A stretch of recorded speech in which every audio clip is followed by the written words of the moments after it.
안녕하세요 여러분, 세상 돌아보기입니다. 예, 오늘은 24년 8월 25일이고 일요일입니다. 자, 오늘 역사 이야기를 좀 해볼까 합니다. 자, 여러분 뭐 누구나 다 아시는 성경에 나오는 노아의 홍수 또는 노아의 방주, 예, 홍수가 나서 배를 띄워서 인류를 구했다는 거죠. 동물들도 다 구하고. 자, 그게 그냥 신화적인 이야기일까? 일단 거기에 대해서는 저는 신화적인 이야기가 아니다라고 봅니다. 방주는 모르겠습니다만 홍수는 사실이다. 그리고 그 근거를 추적할 수 있다. 그 일이 언제 발생했었는지. 자, 이게 하나의 오늘 제가 짚어보려고 하는 부분이고요. 두 번째는 이스라엘 민족은 그 이야기를 수메르인들한테 듣고 그들의 역사로 편입시켰다. 이스라엘 민족이 실제 경험한 일은 아니다. 예.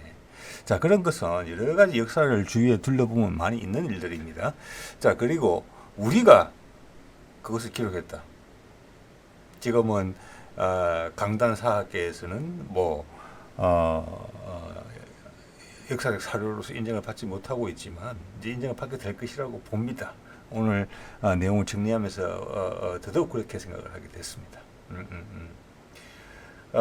우리는 인류가 겪었던, 인류 문명이 시작하자마자 겪었던 그 크나큰 홍수의 기록을 우리가 가지고 있다. 기록만 한 게 아니라 그게 우리의 역사다. 우리의 조상들이 실제 경험한 일이다. 자, 이런 유의 말씀을 좀 드려보려고 합니다. 네. 자, 여러분한테 이걸 한번 봐주셨으면 좋겠어요. 지금 주류가 아니지만 비주류에서 우리나라 지금 향토사학계가 하는 역할이 주류 사학계가 하는 역할보다 훨씬 큽니다. 네, 오늘 저는 향토사학계 한번 해보겠습니다.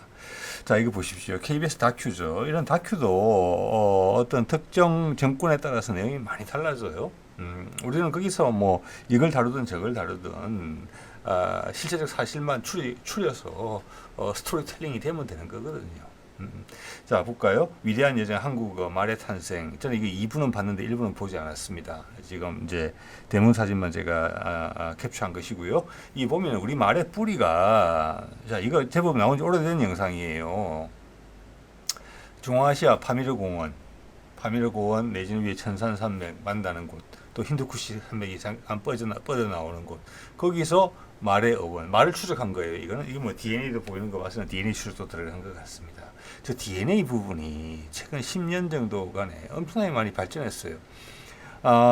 저도 그랬지만 여러분들 많은 분들도 어릴 적에 그 사이언스나 오리진이라는 그런 과학 교양서들을 보신 분들이 있을 거예요. 그때하고 천지 차이입니다. 지금하고는. 자, 말을 추적을 해봐도 우리가 중앙아시아에서 왔다라는 것을 암시를 하고 있어요. 지금 이게 그때 나온 세력들이 갈라져서 일부는 일본으로 갔고, 그러면서 도서인들하고 바닷가 쪽에서 올라오면 도서인들하고 섞였고, 그래서 그 조목 문화가 탄생이 된 거죠. 그 일부는 빙하기를 연결되었던 베링해를 건너서 아메리카 대륙으로 갔다. 저 인종이 누구냐 그러면 이제 이런 것에 실마리가 나온다는 거예요. 예. 자, 볼게요. 자, 그래서 말을 거꾸로 역추적해봤더니 우리가 저기서 나온 것 같더라. 그래서 저 선상에 있는 나라들하고 우리가 말이 다 비슷하잖아요, 어원이. 근데 그들 나라들이 지난 수십 년간 지난 수백 년간 힘이 있었던 나라들이 아니에요. 그래서 소위 말하는 과학적 조사가 부족했던 거죠. 저기서 역시 자기들이 저기서 출발했다고 믿는 터키, 튀르키예는 지금 아랍 사람의 모습을 하고 있지만 원래는 아마 아시아 인종의 얼굴을 하고 있었을 것입니다. 그들은 다시 아나톨리아 반도로 저쪽으로 방향을 틀어서 그쪽으로 갔죠. 네, 볼게요. 자, 얼마 전에 썼던 슬라이드인데 이거 한번 보십시오. 우리 유전자 분석을 했더니 이런 데이터가 좀 더 많이 나오고 이제 확실하게 우리가 알게 될 것이라고 봅니다. 여기 보면은 예전에는 아시아인들이 관심이 없었죠. 전 세계 과학계에서. 그만큼 요즘 이런 연구들이 많이 보고가 되고 있다는 것은 아시아의 중요성이 올라갔다는 것을 방증한다고 보는데요. 예전에는 이 서남아시아 쪽을 해가지고 인도를 통해서 왔다. 이게 서구 사람들이 생각하고 싶었던 부분이에요. 왜냐하면 그들의 역사를 캐면 캘수록 자꾸 동방에서 왔거든요. 자기는 늦잖아요. 그리스 로마 문명은 사실 동방에서 온 문명하고 현지 문명하고 섞인 거거든요. 세계 4대 문명에 들지 못하잖아요. 알면 알수록 이쪽에서 왔거든요. 그래서 그들이 그래도 친한 한때 식민지로 크게 삼았던 인도를 거쳐서 남쪽으로 갔을 것이다. 저게 아시아인들의 유전자 뿌리일 것이다. 그리고 기본적으로는 이런 부분에 있어서는 아직 연구가 초기 단계예요. 새로운 사실들이 아까도 말씀드린 것처럼 10년 지금 한 10년 동안 많이 밝혀지고 있고 더 구체화될 것이라고 봅니다. 그런데 지금 어떤 단계까지 도달했느냐? 남부 쪽에 유전자 풀이 다르고 위에 쪽에 유전자 풀이 다르더라. 우리는 위에 쪽에 유전자 풀이에요. 그래서 총균세의 제자도 한국인의 말, 인종적 특성 장담하지 못했어요. 왜? 연구가 희박하니까. 근데 이 지역이 세상의 중심이 되고 있거든요. 이제 알아야 되는 거죠. 중국도 옆에 있고. 자, 그래서 이 슬라이드에도 중간하게 저기 적어놨죠. 두 번째 청이 있다. 위로 가는 청이. 그리고 이거는 유전자를 조사해보면 정확하게 나오는 겁니다. 자, 제가 여기서 그 말씀을 드릴게요. 저기에 최근에 한 10년도 안 됐을 거예요. 10년도 됐나? 데니소바인이라는 새로운 인종이 발견됐어요. 호모사피엔스랑 같이 있었고, 호모사피엔스라는 거리가 상당히 먼. 그리고 지금 한국의 유전자에도 네안데르탈인의 유전자가 일반적인 호모사피엔스보다 훨씬 많이 들어있다는 거거든요. 그래서 그 데니소바라는 시베리아에 있는 한 동굴에서 발견된 인류의 한 종류예요. 그게 아시아 인종을 다 차지하게 됐다라고 지금은 이야기가 나오고 있고 계속 바뀔 수도 있어요. 자, 그걸 봤을 때는 우리가 알고 있는 네안데르탈인, 호모사피엔스, 요거 외에도 멸종한 종족들이 많이 있다. 그렇지만 네안데르탈인하고 호모사피엔스는 서로 번식이 가능했다. 그래서 우리한테도 네안데르탈인의 유전자가 남아 있다. 자, 그 네안데르탈인하고 교접을 해서 아시아인의 뿌리가 됐던 그 세력은 지금은 사라지고 없다. 유전자로서만 흔적이 남아있다. 그 외에 또 사라진 인종도 있는 것 같다. 그게 아시아인의 뿌리다. 특히 북방민족에. 그 정도까지 알려진 거예요. 그래도 10년 동안 많이 알려진 거잖아요. 우리의 뿌리는 거기에요. 저 두 번째 레이어, 세컨드 레이어라고 되어 있는 저 화살표가 우리 민족이 이동한 방향이라고 봐지거든요. 아까 말의 뿌리 S처럼. 그리고 그 힘이, 북방민족의 힘이 상당히 강성했다. 한 1만 년 남짓까지. 왜? 내가 인구가 많고 인구가 팽창해야지만 다른 쪽으로 건너가서 이동을 해서 거기다가 내 씨를 퍼뜨리는 거거든요. 그래서 이 그림이 상징하는 바가 상당히 크다. 그래서 자, 좀 전에 말의 뿌리, 말의 이동 경로, 유전자의 이동 경로. 이제 우리가 이제 이 정도 되면은 예측도 가능해요. 예측도. 자, 이거 한번 볼게요. 이 보면은 이게 이제 우리 소위 말하는 빙하기 이론하고 같은 건 빙하기인데, 이 낮은 점에 있으면 이제 추운 거죠. 저쪽에 보면 이제 하늘색이 있고 위에 잘람잘람하게 있는 점선. 저기가 현재 우리 온도예요. 자, 우리 인류가 지금 호모사피엔스로 통칭되는 그 현생 인류가 탄생한 지가 한 20만 년 전으로 지금 알려져 있어요. 지금 왔다 갔다 하는 겁니다. 발굴될 때마다. 자, 그 사이에 큰 빙하기가 있었죠. 그런데 인류 문명은 사실은 지금부터 한 만 년에서 15,000년 전에 그때 발생을 합니다. 즉 신석기 후기나 또 경우에 어떻게 보면 청동기 초기라도 볼 수 있어요. 왜냐하면 신석기 후기 때 이미 집단 생활을 시작했고 잉여가 생기기 시작했거든요. 농사를 하기 시작함으로써 우리나라 한반도에서도 신석기에 농경 유적이 남아 있어요. 자, 그러면서 잉여가 생기고 집단 생활을 하게 됐습니다. 그러면서 싸움이 벌어져요. 왜? 저쪽 가서 훔치면 먹을 게 나오니까 쉽게. 자, 그래서 요거를 좀 더 추격해 볼게요. 그래서 인류 문명이 시작된 게 만에서 15,000년 전이다. 집단 생활을 하면서. 우리나라에도 그런 유적들 많이 있습니다. 송국리 유적이나 여러 가지 유적들이. 이거 한번 볼게요. 이거를 15,000년을 추격한 거예요. 이거 여러분 한번 보세요. 이 슬라이드가 저는 상당히 곰곰이 생각을 많이 하게 되는 슬라이드더라고요. 여기 보시면 제가 오른쪽 끝이 지금 현재 기온이에요. 자, 이렇게 안정된 거는 지금부터 10,000년 전부터 이 기온이 안정되기 시작했고 지금은 사실 지난 10,000년 전보다는 조금 추운 쪽에 들어가 있어요. 자, 그거랑 글로벌 워밍하고 그것도 한번 견주 생각해 볼 필요 있어요. 그런데 한번 보시면은 마지막 빙하기가 지금으로부터 11,000에서 12,000년 사이에 발생을 합니다. 예. 저때 지금 신석기 유적을 보면 저때 집단 생활을 우리가 한 문명이 탄생을 하게 돼요. 지금부터 추웠죠, 훨씬. 그리고 전 세계에 많은 빙하가 있었어요. 그런데 여기서 이제 주목하고 싶은 것은 지금으로서 한 12,000년 전에 갑자기, 그러니까 기원전 10,000년 전에, 예, 갑자기 온도가 올라갑니다. 올라갈 때는 엄청나게 빨리 올라가더라고요. 저도 이번에 새삼 느꼈습니다. 50년 만에 기온이 지금 기온 수준으로 올라간 거예요. 즉, 그 말은 빙하가 다 녹았다는 겁니다. 50년 만에. 그래서 전 세계에 홍수가 난 거예요. 그전에는 빙하기 때는 물이 얼음이 됐죠. 육지에 얼음이 많이 생기거든요. 빙하가. 북반구에 특히나. 그게 물을 머금어서 해수면이 지금보다 130m 이상 낮았어요. 근데 50년 만에 그 빙하가 녹으면서, 그게 전부 다 육지에 있는 많은, 물론 북극이나 남극에 있는 빙하가 좀 녹았겠죠. 바다로 흘러들어가면서 해수면이 50년 만에, 내지는 그 이어지는 길지 않은 기간 동안에 해수면이 130m 이상 올라갑니다. 예. 특히 빙하에 가까운 데 쪽에 있었던 데서는 엄청난 홍수를 경험하게 됐을 거예요. 오늘 그 예시를 하나 보여드리겠습니다. 자, 이때 우리 한반도 주위에 사람이 살았어요. 아까 이동한 거 보시죠. 45,000년 전에 동북아로 들어와서 살던 사람이 있었어요. 우리 조상의 일부예요. 그리고 그 파가 한 번에 끝난 게 아니고 2파, 3파 계속 이어져 왔습니다. 예.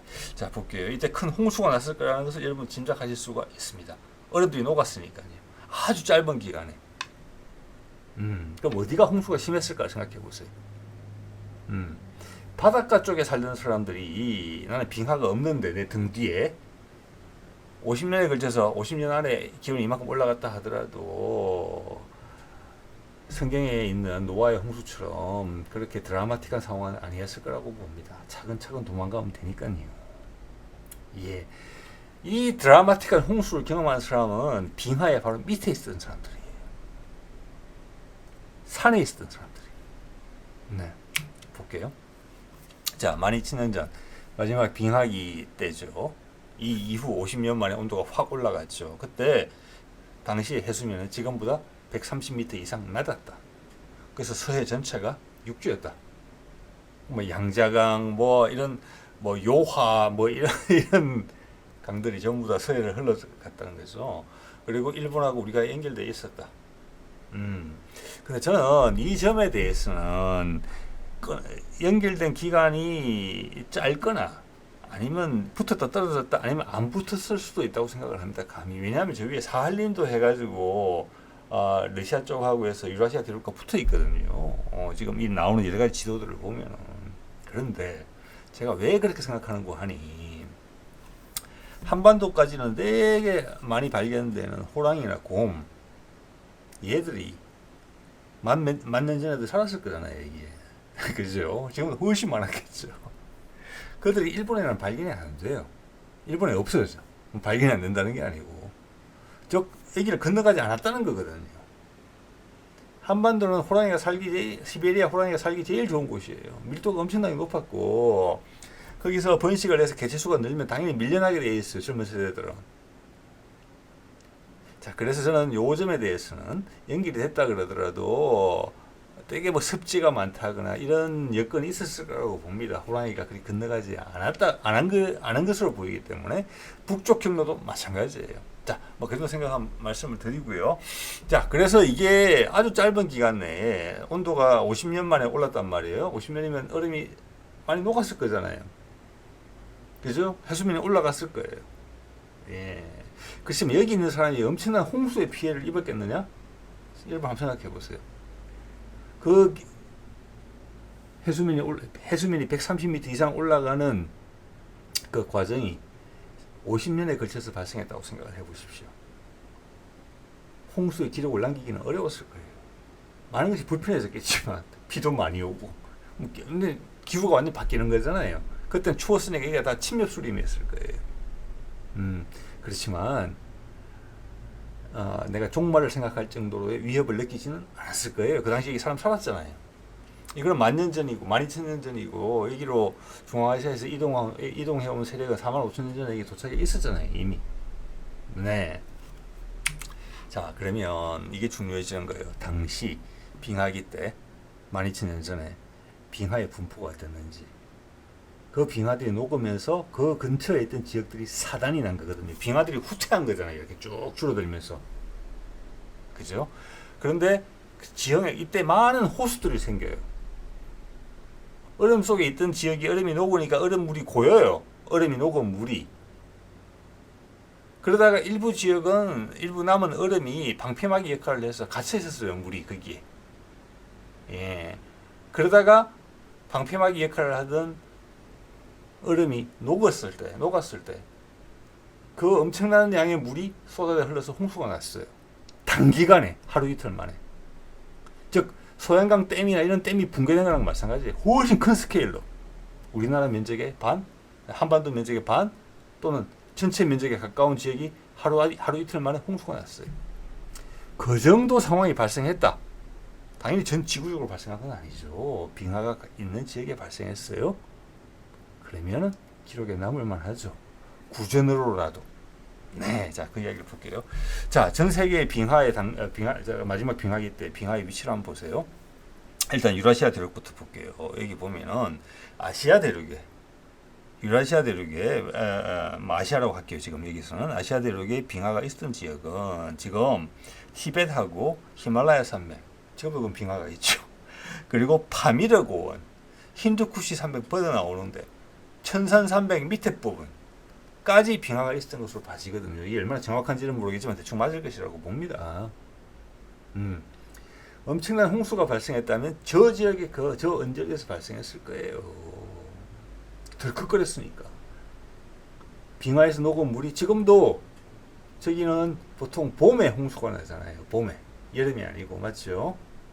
왜? 겨울에 쌓인 눈이 계속 쌓이다가 봄에 온도가 기온이 올라가면 갑자기 녹습니다. 그러면 그게 홍수가 돼요. 지금 빙하가 있는 지역들은 다 그렇게 홍수가 나요. 예, 우기가 달라요, 우리랑. 뭐 우기라기보다는 강이 범람하는 시기가 다릅니다. 그런데 수천 년 동안 얼음이 계속 쌓여 있다가 그 얼음이 한꺼번에 녹는다고 생각해 보십시오. 몇백 년 치에 봄에 경험하는 홍수가 한꺼번에 발생하는 거랑 마찬가지예요. 그래서 성경까지 여기까지 기록이 됐습니다. 그들 직접 경험하지 못하고 들은 이야기를 기록한 거예요. 유태인들은. 네. 자, 러시아 대륙 다른 부분을 볼까요? 지금 알프스 산맥이 있는데 빙하가 있죠. 다른 데는 빙하가 없고, 자, 북미를 볼까요? 저기도 보면 지금 캐나다하고 미국 국경선 정도가 빙하의 하한선이었어요. 네. 자, 그리고 제가 여기 이제 넣어놓은 게 뭐냐면 메소포타미아 신화라고 되어 있는 게 이게 길가메시 스사시예요. 자, 이것을 우리 쪽에서 많이 다루질 않아요. 근데 상당히 의미가 있는 일이에요. 길가메시는 수메르 제국의 우르크라는 도시국가의 왕이었어요. 그게 기원전 28세기 2800, 3000, 즉 우리 고조선의 초기 단계랑 비슷했던 수준이에요. 이 사람의 스사시가 남아 있거든요. 예. 이 스사시는 이제 구전되다가 아주 기록으로 남은 건데 문자가 생겼을 때 그 중에 핵심 내용 중에 하나가 우리가 홍수를 겪고 거기서 견뎌냈다는 부분이 있어요. 자, 수메르 문명은 유입된 문명이에요. 그 전에 메소포타미아에 있었던 문명도 신석기 문명이 많이 발달했었는데 수메르인이 들어오면서 환골탈태하거든요. 수메르가 강성해집니다. 예. 그들은 유입된 인종이에요. 유입된 세력이에요. 기존의 어떤 전형적인 후기 신석기의 사회상을 보여주던 메소포타미아의 티그리스 유프라테스강 하구 유역이죠. 예, 거기가 수메르인들이 들어오면서 한 단계 업그레이드 됐다. 자, 그 수메르인들의 뿌리는 모른다. 자생 세력이 아니다. 밖에서 들어온 것이다. 그리고 그들의 역사에서 큰 홍수 이야기를 한다. 그만큼 힘들었다는 겁니다. 우리 아리랑 생각이 나는 거잖아요. 근데 그 홍수가 메소포타미아에서 과연 발생할 수 있었겠느냐? 그 당시 메소포타미아 지역을 이렇게 보면은 이제 해수면이 낮았기 때문에 지금의 걸프만이 육지였어요. 그렇지만 제가 말씀드리는 것처럼 뒤에 빙하가 없었고 아무리 최단 기간으로 뽑아도 50년에 걸쳐서 해수면이 올라갔거든요. 130m 이상. 자, 그것을 거대한 고난이라고 생각할 정도가 되겠습니까? 아니죠. 그가 길가메시의 서사시에 등장하는 그 홍수. 그게 노아의 그게 이제 이미 기원전 2800년부터 기원전 2800년 전부터 이야기가 됐었던 거잖아요. 그때는 이스라엘은 변방에 불과했습니다. 그래서 이들 길가메시 즉 수메르의 어떤 상징이나 신앙 체계, 철학 체계들이 나중에 연결해져서 이스라엘의 기독교가 된 것이에요. 그래서 뭐 제가 하고자 하는 이야기는 수메르인들은 그 홍수를 경험했고 그 홍수의 여파로 이쪽으로 이주를 선택한 민족이다. 그렇지만 그들의 문화는 기존 다른 세력들보다 한 단계 위였다. 예. 그래서 급격히 인구를 팽창시키면서 그 지역에 큰 세력으로 성장하게 된다.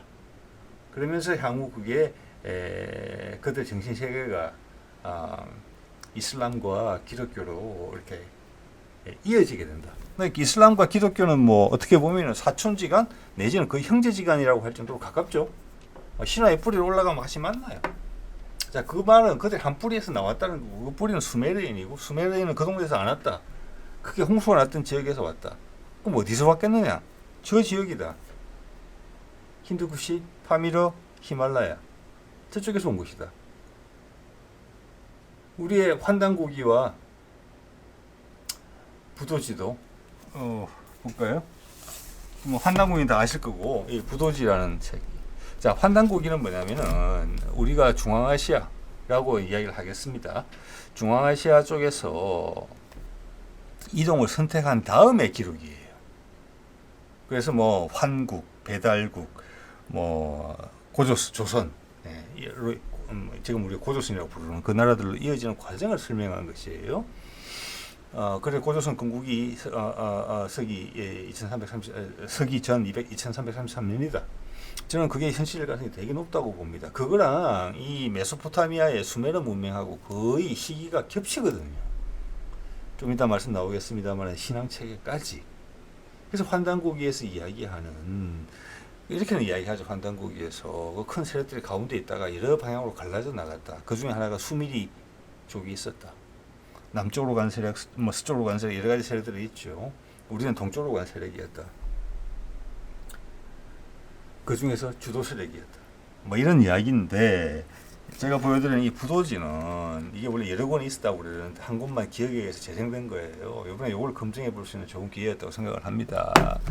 자, 이 부도지가 하는 이야기는 우리의 본거지를 떠나기 전에 이야기를 하고 있거든요. 그래서 이게 우리 역사의 전편이고 환단고기는 후편이다 이렇게 보시면 돼요. 예. 자, 그래서 수미리족이 즉 수메르인이 이동을 해왔다면은 그리고 그들이 큰 홍수의 피해를 입었다면은 저 지역 어디다? 지금 빙하가 있던 저 지역. 자, 빙하의 한가운데는 제일 추운 곳이에요. 사람이 살 수 없는 곳이에요. 맞죠, 여러분? 빙하의 언저리에 살았다는 거예요. 언저리에. 그것은 인류 최초의 문명입니다. 지금 누구도 모르는 가장 연구가 적게 되어 있는 분야죠. 지역이고.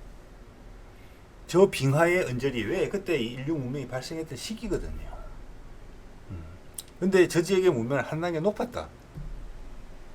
그래서 여러분 한번 보십시오. 포도의 원산지가 어디냐? 파미르 고원쪽이에요. 사과의 원산지가 어디냐? 저쪽이에요. 개가 처음으로 가축화된 곳이 어디냐? 제가 이건 시베리아로 알고 있습니다. 이런 거예요. 많은 문명의 꽃이 저기서 피었다는 것을 의미합니다. 다른 전 지역과 더불어서 전 지역과 비교해서 한 단계 높았다. 저 빙하의 언저리에 그 문명이 있었다. 그렇지만 큰 빙하기가 끝나고 기온이 급상승하면서 된소리를 맞았다. 빙하가 녹으면서 발생한 홍수 때문에 그들의 터전을 잃고 뿔뿔이 흩어졌다. 그 중에 하나가 수메르인이다. 메소포타미아 문명을 세웠다. 또 그 중에 하나는 동북아로 와서 홍산 문명을 세우고 뒤이어 황하 문명을 낳게 됐다. 이렇게 본다는 겁니다. 자, 황하의 빙하의 위치. 제가 이제 빙하의 위치를 말씀드리는데 이 예를 한번 말씀드려 볼게요. 이게 참 저한테 의미 있는 자료였습니다. 이게 어디냐면은 미국의 워싱턴주 태평양을 면한 쪽이죠. 자, 거기서 아까 말씀드린 것처럼 캐나다하고 경계인데 여기까지가 빙하의 하한선이었더랬어요. 빙하의 하한선. 여기에 엄청난 규모의 홍수가 발생합니다. 빙하기가 끝날 때. 자, 이것을 파미르 고원이나 힌두쿠시 산맥, 히말라야 산맥에서 어떤 일이 발생했는지를 여러분 유추해 보시면 돼요. 자, 빙하가 없던 지역에서는 해수면이 아무리 짧게 보더라도 50년 만에 차근차근 늘었어요. 자, 그러면은 그게 기록에 남길 정도로 우리가 고생했다라고 말하지 않았을 거예요. 사람들이 도망갈 시간은 충분했을 거니까. 즉, 그런 기록을 남긴 자들은 빙하의 바로 밑에 살았던 사람들이에요. 이 그림에 나오는 것처럼. 근데 이스라엘 민족은 거기 살지 않았잖아요. 그래서 그들의 기록은 수메르인들한테 받아 적은 거라는 겁니다. 여기가 짜집기 됐다는 거죠. 네, 수메르는 직접 경험했다. 우리 조상도 직접 경험했다. 부도지의 내용을 보면은, 예. 자, 부도지 내용을 보면 이렇게 나오죠. 우리가 살았던 마고성이라고 있습니다. 그게 마리아의 말이랑 같습니다. 고자는 시어머니 고자라서 마리고를 마고로 부르는 거예요. 그때 마고가 있었고 신과 인간의 중간점 되고 그 밑에 딸 둘을 통해서 나라를 마고성을 통치하고 있었어요. 이거는 되게 바벨탑 이야기랑 비슷해요. 바벨탑 이야기도 수메르에서 온 거예요. 즉 수메르인과 우리는 같은 기억을 공유하고 있어요. 자, 우리 부도지에 나온 이야기 제가 기억나는 대로 말씀을 드려보면은, 자, 그 여자 3인방이 다스리고 있었다. 대표적인 모계 사회를 뜻하는 거예요. 신이 마고였어요. 자, 그래서 여자 둘이 통치를 하고 있었죠. 인구가 늘자 사람들이 혼탁해지기 시작했다. 되게 비슷하죠, 성경이랑. 근데 이게 성경보다 12,000년 전에 발생한 일이에요. 예. 그래서 신인 마고가 더러운 것들 깨끗이 씻어버려야지. 그러면서 물을 확 부어서 동네를 정리했다. 이게 우리 부도지에서 이야기하는 노아의 홍수. 그때 전 인류가 경험했던 홍수의 이야기고, 길가메시 서사시에 있는 수메르인들의 아픈 기억이 그거예요. 우리는 그렇게 표현했어요. 자, 그러고 나서 여러 갈래로 나눠서 6갈래인가 5갈래인가 그 정도 될 거예요. 갈래로 나눠서 다른 지역으로 떠났다. 즉 황폐화 됐다는 거예요. 이렇게 이야기를 하면은 뭐 마구가 그랬겠습니까? 모계 사회에서 높은 문명을 구축하고 있었는데 그 유라시아 대륙의 파미르 고원 주변에 있는 빙하 곁에서 갑자기 50년 만에 빙하가 녹으면서 순식간에 큰 홍수를 맞았겠죠. 그 홍수는 몇 년 안에 왔을 수도 있어요. 그래서 그 문명이 거의 몰살됐다. 천재지변으로. 그래서 그들이 각각 다른 지역으로 갔다. 바벨탑이 붕괴됐죠. 하늘에 도전하려다가 붕괴됐죠. 노아의 홍수하고 짬뽕된 겁니다. 그게. 자, 이거 보십시오. 그래서 이건 뭐냐면 그 빙하가 후퇴하기 시작했잖아요. 캐나다 쪽으로 온도가 올라가니까 50년 만에 지금 온도랑 거의 같은 정도로 올라갔잖아요. 급격하게 올라간 거란 말이에요. 빙하가 계속 위축되죠. 줄어든다. 지금도 빙하가 줄어든다는 이야기를 하잖아요. 그때는 훨씬 빠른 속도로 빙하가 줄어들었어요. 그러니까 엄청나게 많이 녹던 지역, 그리고 얼음 밑에 있어가지고 풍화작용을 하지 않았던 원시의 지형이 있었겠죠. 거기 물이 막 고입니다. 근데 일부 얼음이 안 녹은 쪽에서 그 일부의 얼음이 그 호수를 지탱을 하고 있었어요. 댐처럼. 그런데 온도가 계속 올라가니까 그 댐 역할을 하던 빙하도 녹아서 없어졌다. 거기가 뚫렸다. 댐이 폭발됐다. 붕괴됐다. 한꺼번에 물이 쏟아져 내려왔다. 그래서 이 지역에 지금 보이는 게 지금 자료로 봐서는 한 2개 정도의 엄청나게 큰 호수가 동시에 붕괴된 겁니다. 그 물이 쏟아져 내려와서 태평양으로 달려간 거예요. 이게 며칠 만에 발생한 일이에요. 그리고 이 물에 덮인 면적이 남한의 절반이나 남한 크기 정도 되는 수준의 지역이 며칠 만에 물에 잠긴 거예요. 쓸고 지나간 거죠, 이렇게. 그 흔적이 지금 발견된다. 자, 이것은 당시 빙하가 있던 모든 지역에서 발생해서 일이었어요. 아까도 말씀드렸죠. 빙하가 없던 지역에서는 최소한 50년간, 최단 기간으로 잡아도 50년간 차근차근 물이 차올라서 도망갈 시간이 충분했어요. 그런데 이런 상황에서는 하루아침에 청천벽력처럼 물이 쏟아지는 거예요. 이 밑에 인류가 살았다면 살았겠죠. 그때 이미 이제 유라시아 대륙에서 사람들이 넘어가서 인디안들이 살고 있었으니까 이 유역에 살고 있던 많은 인디안들이 사망했을 거예요. 그게 우리 조상들이 살던 곳에 벌어진 일과 똑같다. 마고성에서 발생했던 일이다. 그래서 수메리들은 수메르라는 이름으로 메소포타미아로 갔고 우리 족속들은 동북아로 이동했다. 그래서 환단고기에서 이야기하는 황국, 배달국, 그리고 조선을 건국했다. 우리의 뿌리가 됐다. 동아시아 문명의 뿌리가 됐다. 이런 이야기를 하는 거거든요. 자, 이게 라이다 기술이라는 걸 가지고 이걸 분석을 했는데 좀 전에 보여드린 큰 홍수에 대한 증거를 찾았는데 아마 찾은 게 한 1조를 했던 건데 이게 보십시오. 지금의 현재의 모습이 밑 사진이에요. 라이다라는 것은 지금 우리 이제 자율운행 차 할 때 그 앞에 차하고 거리 같은 거 판단하는 데 쓰이는 기술이 라이다라고 제가 알고 있습니다. 라이다 기술을 통해서 지형을 분석을 해보면 밑에 그림이 보인다는 거예요. 이 강의 흐름이 지난 오랜 세월 동안 어떻게 바뀌었는지를 너무나 섬세하게 잘 보여주고 있죠. 왼쪽에 산하고 비교해 보세요. 예. 자, 이런 거를 이제 할 수 있는 기술적인 진보가 있었는데, 이거 한번 보실까요?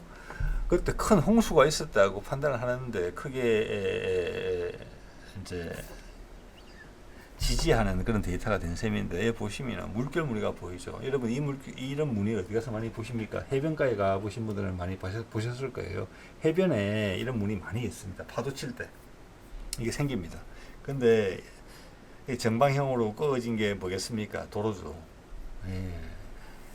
이 정방형의 하나의 길이가 1km 정도 되는 것 같아요. 여기서 엄청나게 큰 물결 무늬가 라이다 기술을 통해서 여기서 찍었더니 이렇게 등장한 거예요. 자, 이 물결의 이 둔덕이라고 봐야 되겠죠. 둔덕의 높이와 또 둔덕과 둔덕 사이의 거리를 하면은 그 당시 여기를 지나갔던 그 물결의 수량을 역산할 수가 있어요. 엄청나게 큰 홍수가 있었다는 거예요. 사람들이 이제 봤으면 이게 조그만 동산이 있네. 이런 데가 그 당시 큰 물결이 지나간 그 홍수의 물결이 지나간 그 여파로 지형이 변경돼서 또 퇴적물이 이리 휩쓸리고 저리 휩쓸리고 하다가 생겨진 게 지금도 남아있다는 겁니다. 만 년이 지난 지금도 이 정도 되면 노아의 홍수 맞죠? 이거는 빙하가 있는 지역에서만 발생하는 것입니다. 그렇죠? 자, 그래서 노아의 대홍수는 이스라엘 민족이 직접 경험한 게 아니에요. 수메르인들이 경험하고 그들이 왜 우리가 메소포타미아로 이주할 수밖에 없었는지를 설명해 주는 내용이 들어있는 거예요. 이 정도는 돼야지 우리 머릿속에 각인된 우리의 고통이에요. 자, 이거 예전에 얼마 전에 보여드렸던 거죠. 제가 그 아프간의 아사달이라는 지명이 똑같이 있어가지고 이거 한번 찾아보시기 바랍니다. 이 영어 스펠 구글 지도나 구글 얼스에 넣으면 나옵니다. 이 지역 이거 자체만 해도 엄청난 이제 그 느낌이었거든요. 지금 어떤 산봉우리를 이야기하는데 그 지역이 지금 해발이 2000에서 한 4000 정도 되는 곳이에요. 이름이 아사달이잖아요. 우리 고조선의 수도 아사달과 이름이 같잖아요. 그리고 우리 민족이 여기서 왔을 가능성이 크다라고 보는 거죠. 우리 민족의 원류라고 봐야 돼. 문화의 원류라고 봐야 되겠죠. 뭐 인종도 거의 같다고 봅니다. 예. 지금 왜냐면 우리가 이제 유전적으로 되게 이제 단일한 모습을 보이고 있기 때문에. 근데 여기가 앞서 보여드렸던 사진 얼마나 정확한지는 모르겠습니다만은 그 빙하의 끝단, 히말라야를 거치고 힌두쿠시로 뻗어나가고 파미르 고원에 있던 그 끝단이에요, 여기가. 자, 이 문명이 여기 발생하고 성장하는 동안은 빙하기에 그랬어요. 그러니까 우리 인류 문명이 빙하기에 성장을 했거든요, 빙하기에. 그렇다고 전 세계가 뭐 다 얼음판은 아니잖아요. 지금도 온도가 낮다는 거지. 그죠? 그래서 이 아사달은 12,000년 전으로 거슬러 올라가서 보면 바로 뒤에까지는 큰 빙하가 있었고, 빙하에서 나오는 물이 개천을 이루는 약간 고원의 선상지 같은 곳에서 위치하고 있거든요. 거기서 고급스러운 문명을 영위하고 있었는데, 단 50년 만에 지구의 온도가 급상승하면서, 아까 미국의 캘리포니아라는 와싱턴주와 캐나다의 경계선에서 발생한 그 대홍수 같은 일이 여기도 벌어졌을 것이라고 본다는 거예요. 심대한 타격을, 딱 그 위치에요, 제가 봐서. 심대한 타격을 받았을 가능성이 크다. 아마 이런 이야기를 하는 사람은 제가 최초가 아닐까 싶습니다. 그런 빙하기 시절에 대홍수하고, 빙하기가 끝났을 때 대홍수하고 우리의 고대사를 연결짓는 부분이에요. 다 있는 데이터잖아요. 여러분도 다 아시잖아요. 제가 뭐 유튜브에서 나오는 아니면 다른 자료들을 보고 여러분한테 말씀드리는 거죠. 다 가능한 자료인데 구슬이 서말이라도 깨워야 보배라고 제가 한번 깨워본 겁니다. 나름 어떤 마중물 역할을 하기를 바라봅니다. 아사달의 지역이 딱 그렇다. 자, 이러면은 그 아사달의 지명이 저기 쓰였고, 저 위로 보시면 뭐가 보입니까? 아스타나가 있죠. 아스타나도 아스땅입니다. 아사달이랑 거의 지명이 같죠. 그러니까 저 아사달이라는 지명은 그 당시에 엄청나게, 지금으로 봐서는 그 이름의 유래는 12,000년은 됐다고 보는 거예요. 12,000년 전에. 예, 이 아사달의 명칭은. 자, 그때 우리 부도지에 의하면, 그리고 수메르인들의 이동 경로도 거꾸로 역산을 해볼 수 있어요. 왜? 그게 우리 한당국이가 하는 이야기랑 다 맞으니까. 부도지랑 하는 이야기 다 맞으니까. 그때 그들이 성경에서 얘기하는 바벨탑을 세웠던 곳이 아사달이다. 그때도 아사달이라고 불렀다. 그리고 뿔뿔이 흩어졌다. 피폐화되고 나서 홍수 때문에. 그리고 동북아로 온 그 세력이 주도 세력이라고 평가받고 있는데, 불리는 세력들 중에 그들 역시 마땅한 땅을 발견하자 그 지역을 아사달이라고 지명을 붙였다. 자, 이것은 그들이 주도 세력이라는 것을 한 번 더 확인해 주는 것이고, 아사달이라는 명칭이 12,000년부터 2,000년에도 존재했었다. 엄청나게 오래된 이름이다. 현재 아프간에 있는 아사달이라는 이름이. 이거는 수많은 연구가 필요하다. 예, 우리는 할 일 많다. 여기 빗장이 풀리기 시작하면. 자, 지금 우리나라 역사학계도 일제시대 때 조선사 편수회가 그려놨던 그 빗장. 우리 민족은 평생 한반도에서 기퉁에서 거의 빌붙어서 연명해온 민족이다. 예, 주변의 강대국들의 아량으로서 살아남은 민족이다. 이런 게 조선사 편수의 기본적인 생각이잖아요. 우리 역사를 재단할 때 있어서. 자, 그것을 이제 친일 세력이 제거가 안 된 상태에서 우리 이제 서울대학을 위시한 우리의 그 당시 일본의 시스템을 유지해 왔던 그 한국인 세력들이, 조선인 세력들이, 미국이 그들을 제거하지 않았죠. 그래서 그 세력들이 그대로 눌러앉았기 때문에 뭐 산업 분야 같은 데야 경쟁을 해야 되고 그래서 계속 바뀌지만, 문화나 인문학 계열에서는, 사회과학 쪽에서는 그렇지 않았다. 네. 그 뭐 대표적으로 하나 금명할 수 있는 게 역사학계와 더불어서 꼭꼭 숨어 있었던 화석 같은 존재, 일제시대에 살아있는 화석이 같은 존재인 검찰, 이런 데가 있잖아요. 근데 그 빗장이 되게 약해지고 있기 때문에, 그리고 이 지역은 세계 고고학계에서 제일 연구가 안 된 부분이고, 서방에서도 전진하다가 멈추는 분야예요. 왜냐? 갈수록 자기들에 대한 스스로에 대한 자신감이 상실되는 부분이 있거든요. 자, 이거는 결과적으로는 우리 고고학계에서 좀 해줘야 된다. 빗장이 완전히 깨져나가게 됩니다.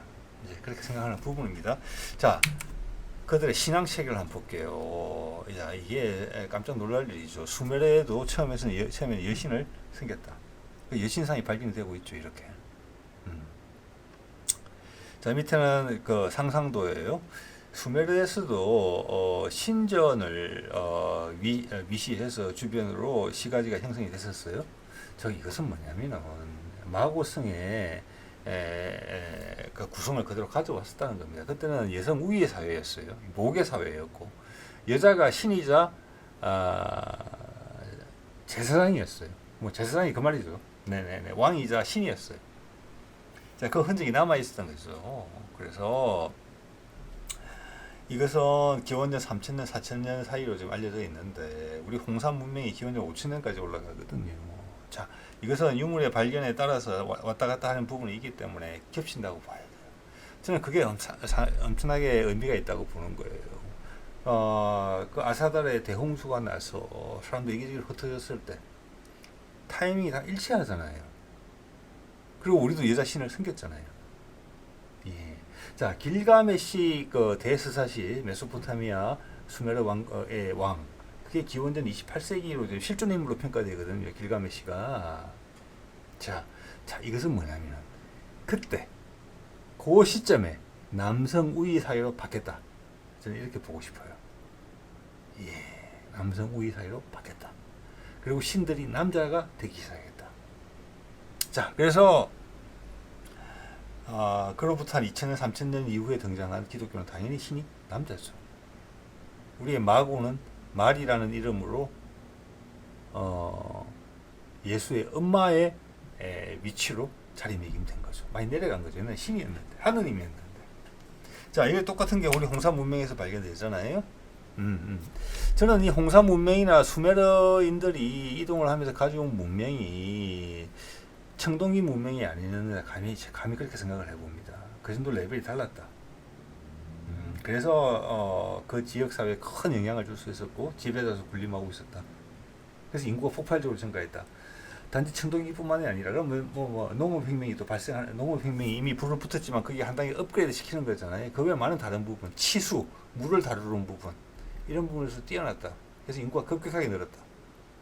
주위에서 모방하기 시작했다. 수메르 문명을, 수메르인들을. 그리고 홍산 문명에도 여신의 얼굴이 나왔잖아요. 예, 이게 곰의 또 상징물들로 나왔어요. 옥의 상징물들로 나왔어요. 자, 이거는 각 지역에 가서 그 지역에 좀 이제 수메르의 여신하고 이 홍산 문명의 여신 얼굴이 좀 달라요. 현지화된 거예요. 그래서 누가 이것을 웅녀라고 하지 않느냐? 웅녀가 아닐까 이렇게 이야기하죠. 그건 아니라고 봅니다. 곰의 상징물이 웅녀의 상징이고 이거는 유입 문명이에요. 유입 문명.